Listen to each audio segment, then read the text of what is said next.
Добрый день. Good afternoon. Please, if you have any questions. Following the results of this year, the Eurasian Economic Union shows very good results on all accounts. Uh, what is behind all of that? Because the situation in the global economy is very complicated. We are seeing more and more new sanctions. How do you explain such these good results? So, what are the results of today's meeting, and how is the Eurasian Economic Union going to develop going forward in the short term and in the longer term? Well, speaking on the good results that we've achieved, I mean, we've always could have gotten even better results, and that's we've always wanted. We always want better results. They predicted that we would have a 20% decline in our economy. There is a decline, but it's only 2.9%, and that's a great difference. So those who promised that we would be losing, well, they were mistaken, and we were not. But I wouldn't exactly say that we are doing perfectly, because there is a decline, however small. We are better. We're doing better than many countries. Like I compared ourselves to Europe, we are going to have a 12.2 or 12.3% of inflation, and in Europe they are going 17 or 20 or percent of inflation, or even higher. And when it comes to construction, we're also doing better. But speaking of the European Union, of Europe as a whole, well then, yes, our situation is more stable, and one of the main indicators is unemployment. So why does it happen? Why do we have a lower unemployment than in other countries? Well, that comes from the fundamentals of the Russian economy, which has to do, to a major extent, with the measures that we employed to stabilize our economy, both in Russia and across the nations of the Eurasian Economic Union. We are not closing down our economy. We do not undermine the foundations of our economy. What we are doing is opening pathways for the flows of capital and workforce and goods, and that's important. That's important for ourselves and for our partners within the Eurasian Economic Union. And speaking of our macroeconomic indicators, we're seeing a very stable situation when it comes to the Russian currency, with the Russian ruble, and that has a very positive effect on the economies of our partners. So going back to unemployment, our unemployment is lower than before the pandemic. It used to be 4.7% and now at 3.9%. To our Eurasian Economic Union partners, that matters a lot, because hundreds of thousands of their citizens come to Russia to look for jobs, to work. So they are in demand. That means that these families, these people can send back the money they earn in Russia back to their families back home. And that's a major part of their well-being. Another component of all that is the energy market. Like I said, in Europe, gas prices are going over the top. I think it's it's about $1,700. I think a day before yesterday it was something like that. In some countries, we are selling gas, natural gas, that's tenfold, 10 times as cheap. So this allows us to stabilize the economy of our fellow Eurasian Economic Union member states. So we help them by selling them this cheaper energy. We help them develop their agriculture, their industry, and when it comes to some basic foodstuffs, there are no problems in Russia. In fact, we are exporting our food, and when our partners need that, when they need our help, of course, we sell them, we export to them everything they want, everything they need. So it all comes together, and this is all part of the reason why we're doing so good. So we're looking for solutions in places where we need it, and sometimes it took a lot of time to negotiate, but we did negotiate. We did all that hard work, and that's finally yielding some really good results. Mr. President, Российская газета. My question is about the prisoner swap of Victor Bout. Sorry. Also, the previous question was you asked about the development of the Eurasian Economic Union in the short term and in the longer term, because there was so much you asked about. So, about the prospects for our development, I think we've got some really good prospects, and the next specific steps that we're going to take are, well, they're very specific steps.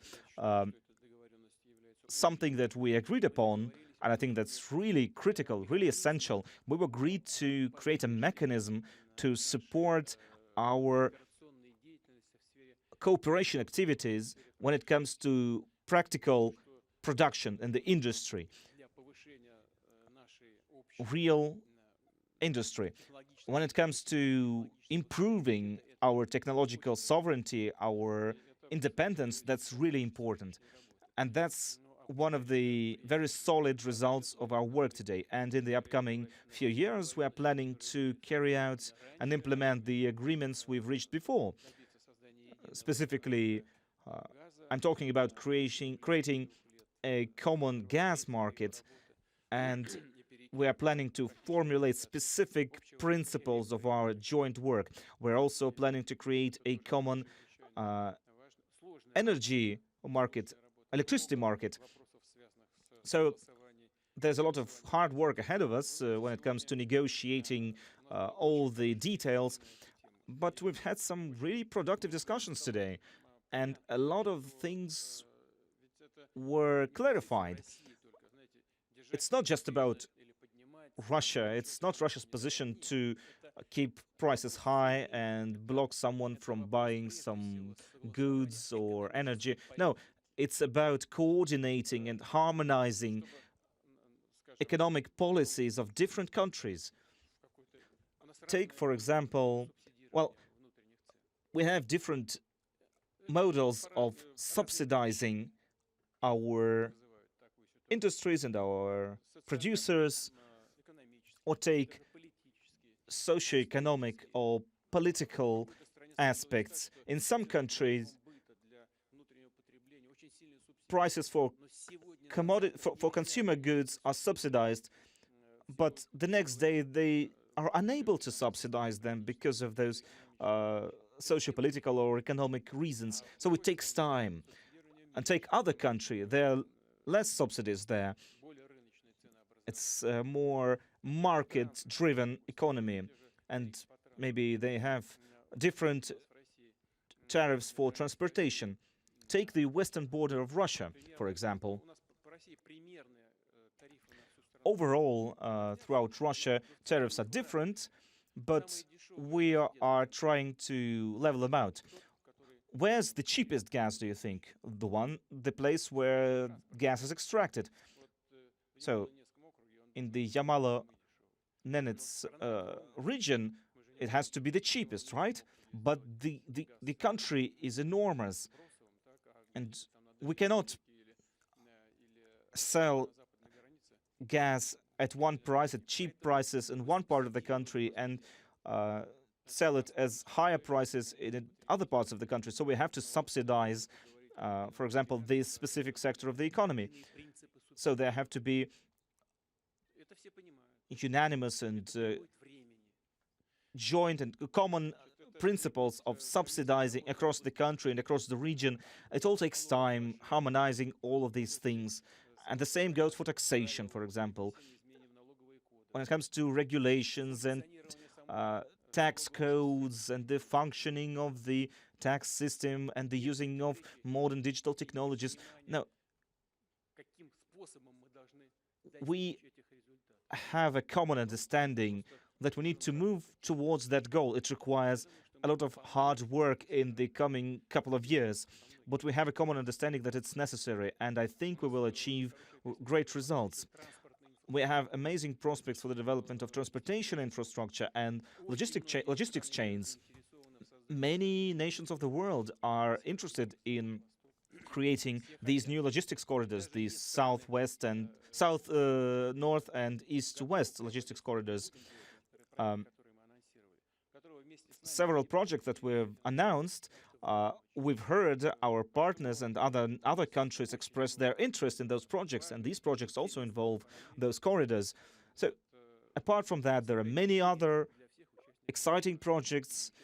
They're of interest to all members of the Eurasian Economic Union, and I'm sure that the organization will only become stronger with us implementing all those projects. Yes, back to your question. Yes, I asked about Viktor Bout. Russia has been trying to get him back for a long time.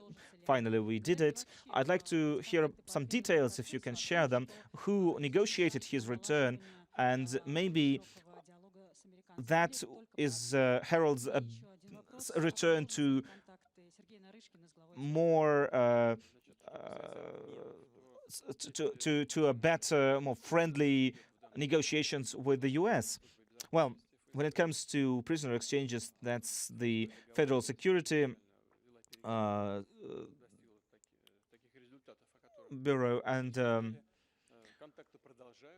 agency, and they are responsible for all that. They are continuing to have contacts with the various intelligence services, and everything is possible, of course. But this specific result was this specific victory was a result of hard work, and we're certainly eager to continue to work with our counterparts in the future. Now, if it's whether we could consider this as a prelude to improving our dialogue with the US on other aspects, on other matters, that's not something that we specifically intended to do from the outset.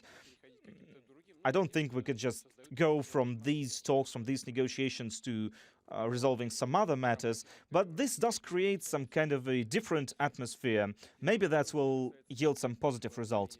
Now, as for the contacts between the various intelligence services, the CIA and others, that was not our initiative. That was initiative of the American side. President Biden proposed that we did that, and we didn't expect those talks to result in anything too positive. They were just business as usual. We have agreed to continue to talk in the future.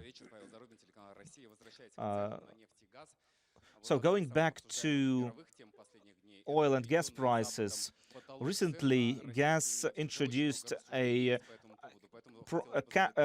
price cap for oil and gas. How is Russia going to react to that? How are we going to respond to that? Will it be a symmetrical response, an equal response? And what will happen to the Russian budget? Will Russia have enough money to deal with all that? Well, don't worry about that. The cap that was proposed is very much in accordance with the price that we are using to sell oil and gas right now. So it's not really that important. So maybe prices for Brent oil, the prices are a bit higher. For other mixes, it's a little lower. But overall, we won't see any problems. We won't lose any money. In fact, all of that doesn't have to do it doesn't really have to do so much with Russia. It has to do with all producers, all oil and gas producers, because if anyone agrees at some point that it's consumer that has to define the price, that would lead to the collapse of the industry itself, because the consumer always wants the price to be lower. The industry itself, the energy industry, is underfinanced, underinvested as it is. And if we listen to consumers, then investment will go down to zero. That, at some stage, would lead to catastrophic rise, an uncontrolled rise and surge of prices. This will be a collapse of the economy. This is a foolish decision. It was not calculated. It was foolish. So it's not about us. It's not about Russia. It's about the state of the energy markets globally. It's bad. The decision is bad for the global economy, for the global energy markets.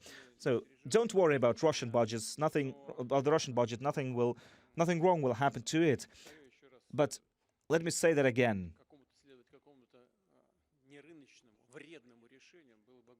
Using these solutions that go counter to the market and to the interests of the markets and of the consumers will produce only bad results.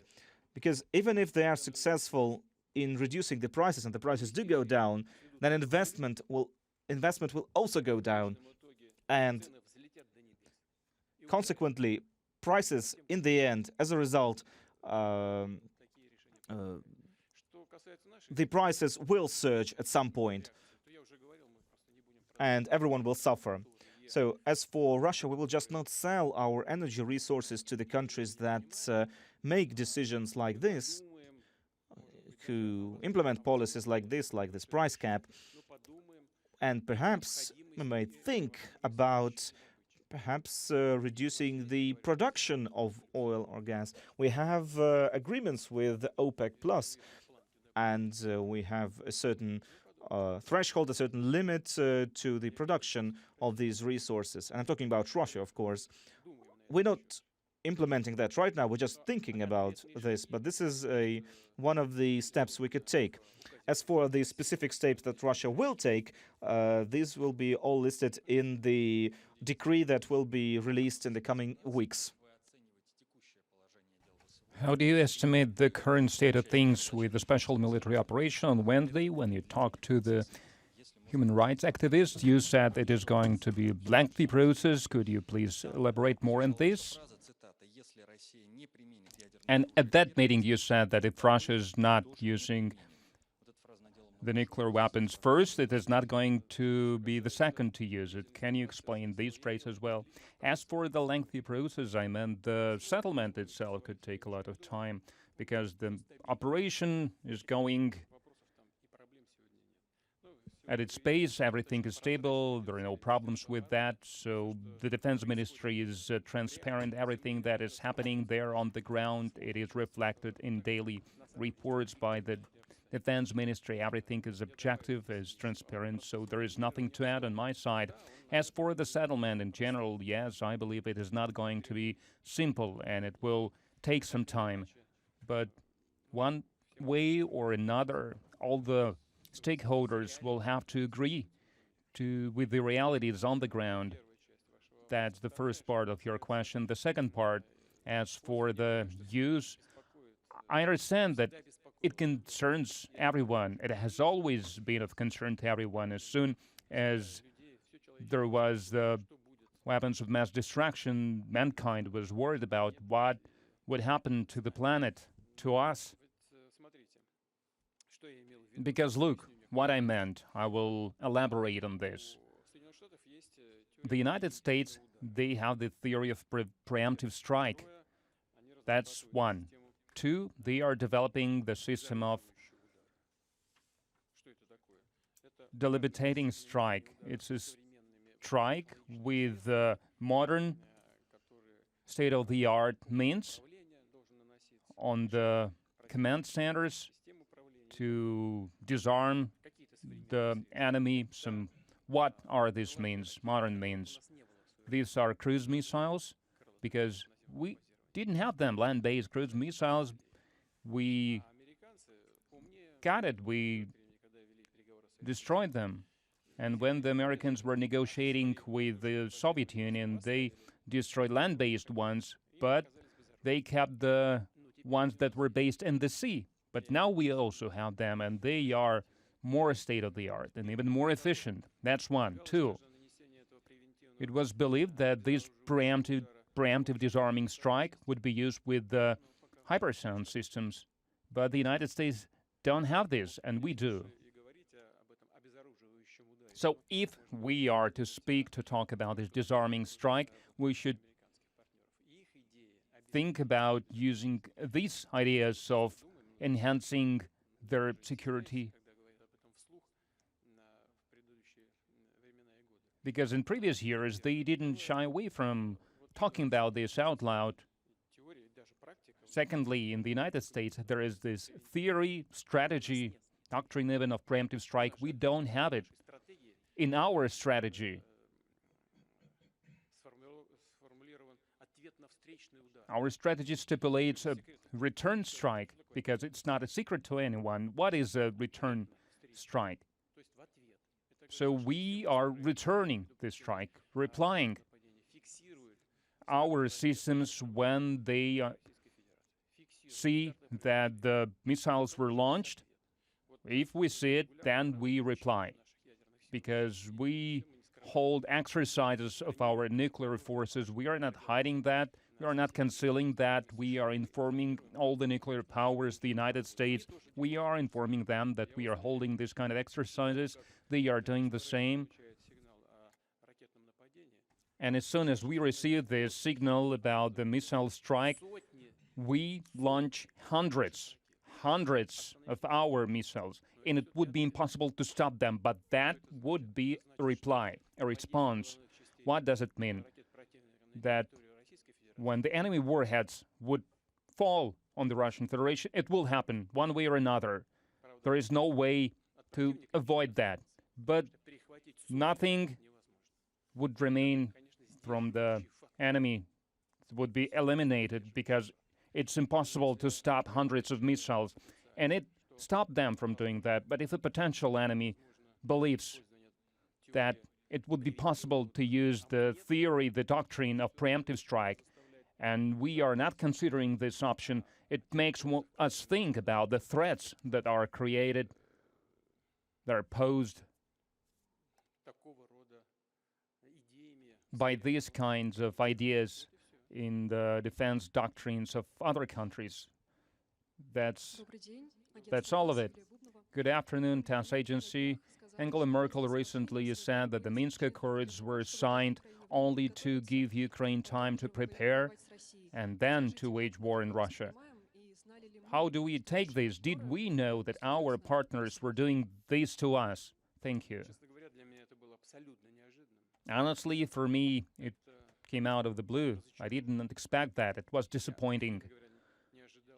Frankly speaking, I did not expect to hear that from the ex-chancellor, because I always believed that the leadership of Germany is behaving in an honest way. Yes, they supported Ukraine, they were on Ukraine's side, but still, I thought that the leadership of the German Republic, they always sincerely wanted to help with the settlement of that situation based on the principles that we have agreed upon, including within the Minsk process.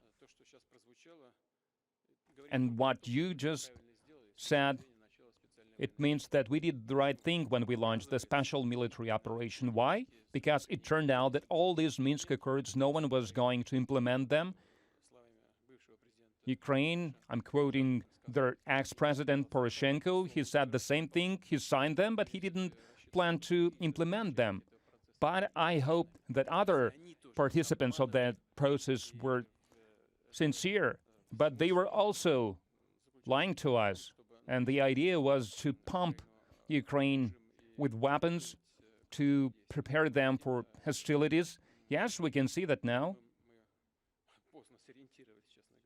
Probably we were too late to react. Probably we should have done that earlier, because we hoped that we would be able to negotiate within this process within the Minsk Accords negotiation process.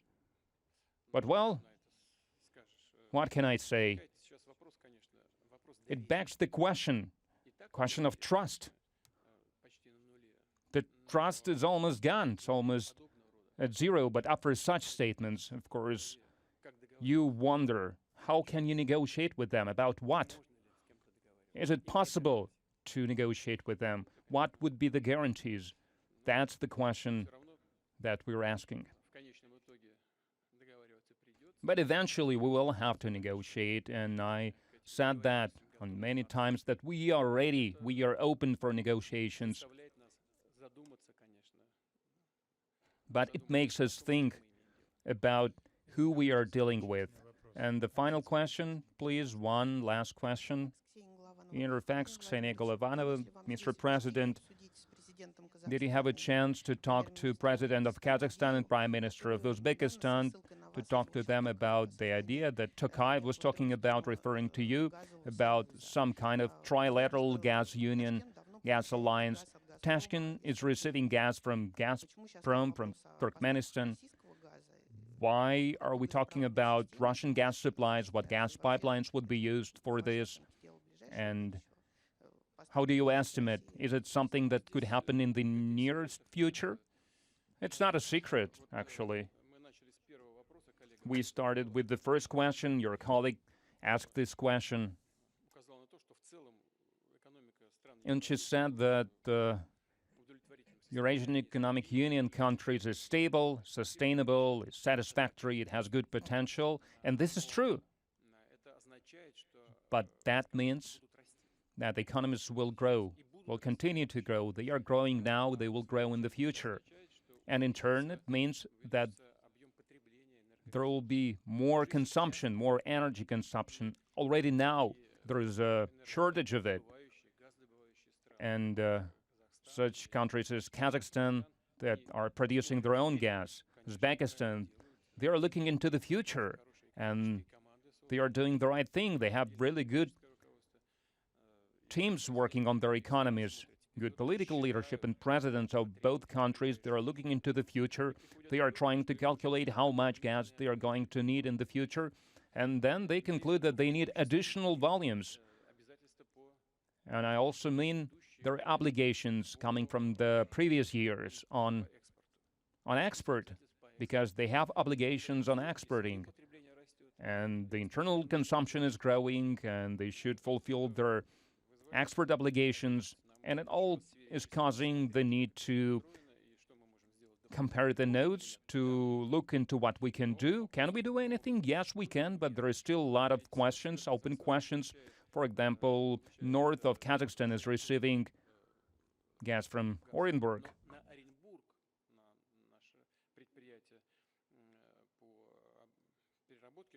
But in Orenburg, the gas is coming from Kyrgyzstan, from the Kazakhstani gas field.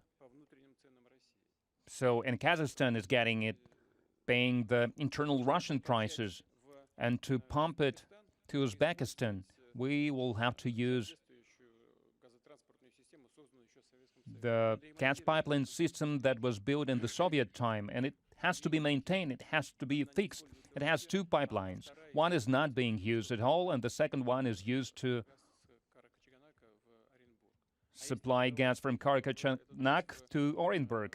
And if we pump gas to Uzbekistan, it will have to work in both directions. And then there is another open question. We will have to build a separate gas pipeline through Kazakhstan to Uzbekistan. And in Russia, we will have to build internal infrastructure for additional gas supply to Central Asia, inside Russia. And it's some 260 billion rubles, the price of it. So there are a lot of open questions that has to be coordinated, has to be worked over. And then we will be able to make a coordinated decision, reach some compromise, and we are able to find them. So in this regard, it could be some kind of energy alliance, but we have our obligations to the EU countries, Uzbekistan is an observer state as of yet. But for Uzbekistan is also another chance to look closer at how the Eurasian Economic Union is working, is operating, and to find some contact points with the Union in general. There are no insurmountable obstacles, but it requires systemic work at the level of the experts and to calculate the financial part of it, to coordinate all the efforts, coordinate the participation of every country in the investment part of this deal. Everyone is ready, everyone is eager, everyone is ready to invest into this jointly. It's a very good, very promising work with a lot of potential, very promising project. And we will do this work. And we have started already. In Moscow, we are going to receive colleagues from Kazakhstan. Recently, we've received a delegation from Uzbekistan. Miller is going to travel there. The vice prime ministers will travel there. So we have started this work, and it has a good potential, and I'm confident it will yield good results. Thank you. Someone was raising their hand. Please. And TV, Mr. President, I would like to go back to the special military operation because we can see your pin now. Recently, you said there is no reason to start another wave of mobilization yet. What can change that? Because so Russians have no reason to be worried. After the new year, there is no such factors. 300,000 were drafted. Let me reiterate it again. 150,000 are in the grouping of forces. All right. Out of them, only half of it, slightly more than that, 77,000, have joined the combat units. And the rest, they are either at the second or third line. Basically, that's a territorial defense units. Or they are still being trained. And 150,000 more, they are not even with the troops. These guys are at the training grounds, at the training centers. What kind of additional mobilization are you talking about? We already have a combat reserve, the half of everyone who have been drafted so far. So what kind of additional mobilization are you talking about?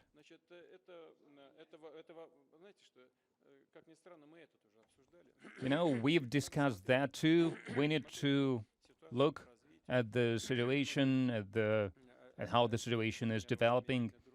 Maybe unit could be rotated because all of them will have the status of the combatant participant of the hostilities. So maybe someone is still being trained in the Far East or in Siberia, and other guys are in the combat zone. So we will have to look at this. It's up to the Defense Ministry, to the General Staff. They are considering that they will make their decision. As for the mobilization, I think I gave you the full answer. Today, Vladimir Vladimirovich, Joseph Borrell Russia Today, Mr. President Joseph Borrell said that Africa is supporting Russia because we can assume that these people don't know where Donbas is. Maybe they don't even know who Putin is. What is your reaction? Who said that? Joseph Borrell. Borrell, well, he's a large-scale expert. He's the big politician of today. They used to describe Brezhnev like this, but in Africa they know what Russia is, where Russia is. In Africa they know what role Russia played when they were getting liberated from colonialism. There are almost no single African country that did not receive our support, information, sometimes military support, sometimes financial support. We have very sustainable, good, friendly relations with African countries, and we continue to have these relations with them. And if these people knew what is the state of things in Africa now, they would not hinder the supplies of Russian food and Russian fertilizers to Africa, because their yields, their crops depend on this, and the salvation of hundreds of thousands of people from starving to death depends on this. and there are still our fertilizers in some European ports. And I've mentioned that a lot of times we are ready to transfer them to the African nations free of charge. Partially, it has started under the pressure of the Secretary General of the UN, but this problem has not been resolved in full. So these officials from the European Union should stop talking these empty words. They should support them in practice.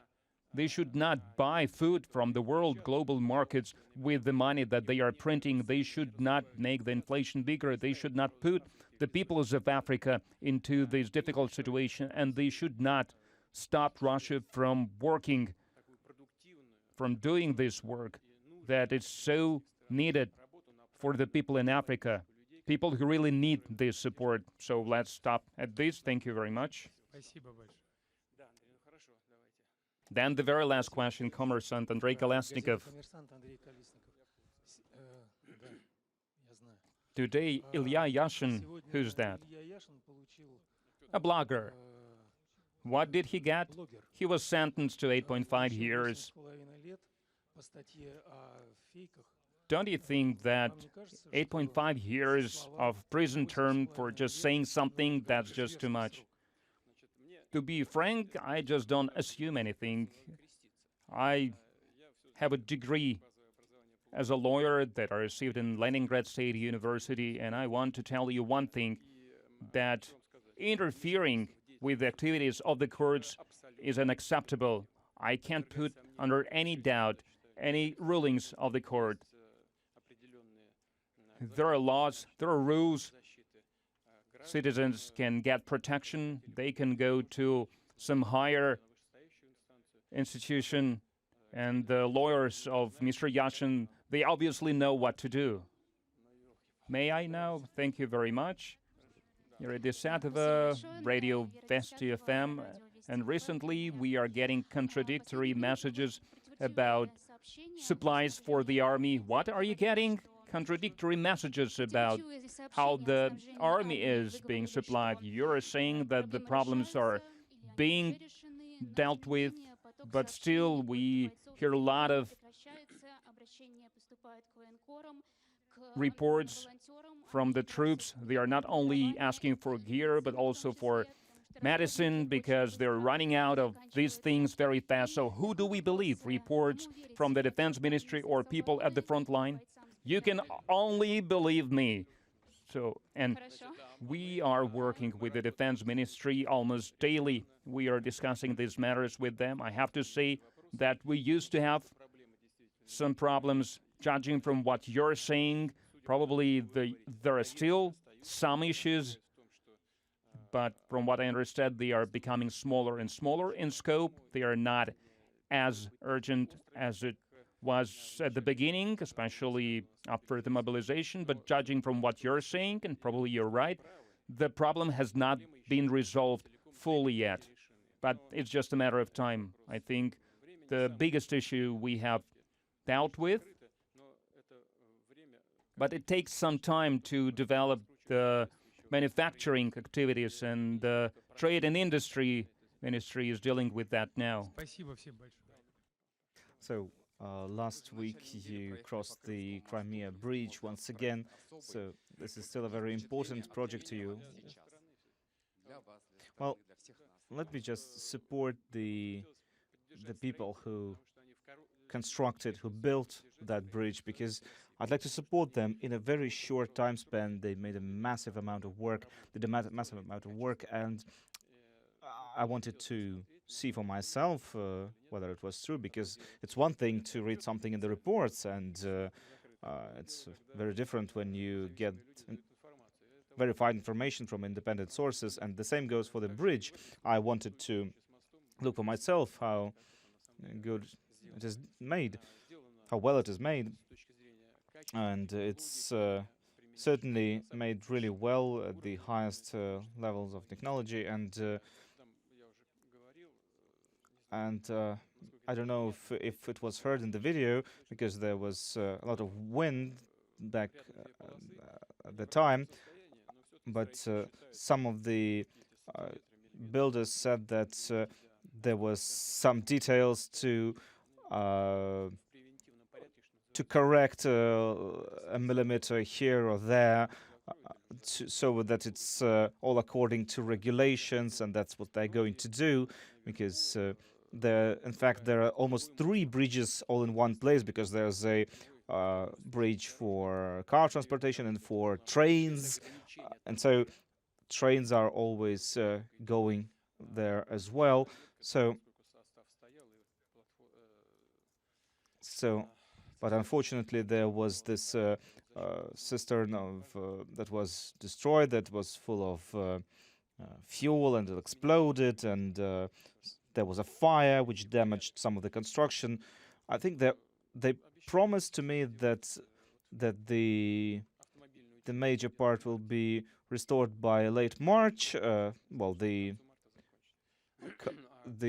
road, and as for the train track, that will be restored by the middle of next summer. First they said by fall, and then they said no, we'll get it done by the middle of summer, and they're doing everything fine, and I'm sure that they will complete the reconstruction on time. Thank you.